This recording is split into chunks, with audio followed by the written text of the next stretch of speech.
Hello, we're going to look very quickly at different ways that you can stay in touch with parents, you can stay in touch with your teachers if you are coaching them.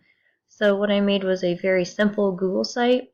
If you are a GAF school, this is completely free. It's very, very easy to use. It's even easier if you have everything that you want to upload already in your Google folders.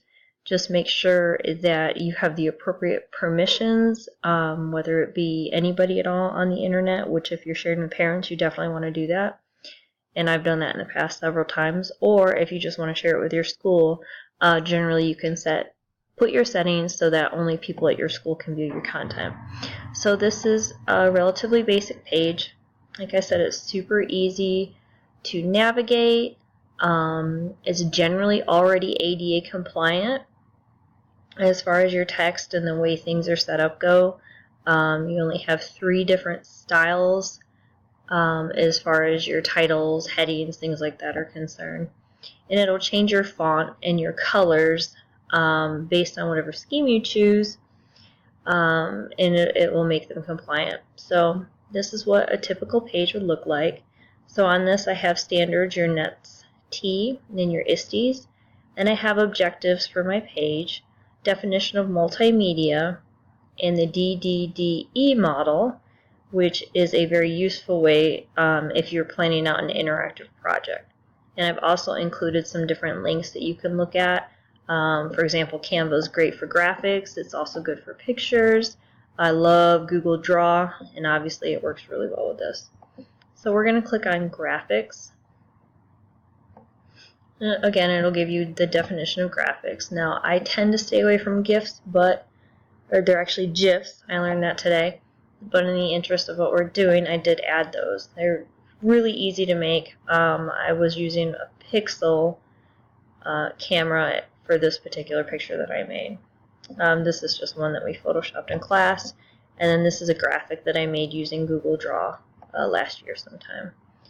And then I uploaded just some samples of different projects that I created or that we've worked on in class, whether it be one of the schools where I coach or our class for school.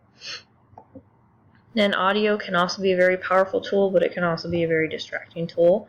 So there's a little bit of information about that and different ideas, complete with lesson plans if you're interested in creating a podcast. Students really love that, especially those who are camera shy. They definitely would love to do a podcast, especially if it's a collaboration. So now on to video. Video can also be very powerful depending upon the age of your students. You need to make sure that it's short, that there's not a lot of noise, there aren't a lot of distractions going on. The longer it is, the less likely they're going to pay attention. So you definitely need to make it engaging. So I use throughout my course 4K downloader. I downloaded it, the software, to my computer. It's actually extremely easy to use. Just tutorial using Toon Boom, which was that was a lot of fun to use. And then with links to some of the tutorials, some of my favorites. I've used Flipgrid lots of times. I've used Edpuzzle. Edpuzzle is a great way to make sure your students are engaging with whatever videos you're presenting. And then Blabberize. Blabberize is fun for any age. I've even seen kindergartners use it. You put it on their iPads and they have a really good time using that tool. And then finally, Hypermedia.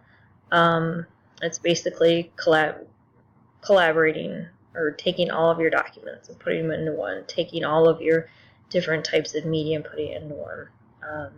Adobe InDesign, very expensive, and very difficult to use, so you definitely need a lot of time and plan exactly what you're going to put in. There's a lot involved there, but students like it because they can go through different items. It's a good way to break it up. Hyperdocs, that's my favorite thing to do. They're a lot of fun with graphics and videos and pictures, and it breaks up your content, and it's almost like a web quest on steroids.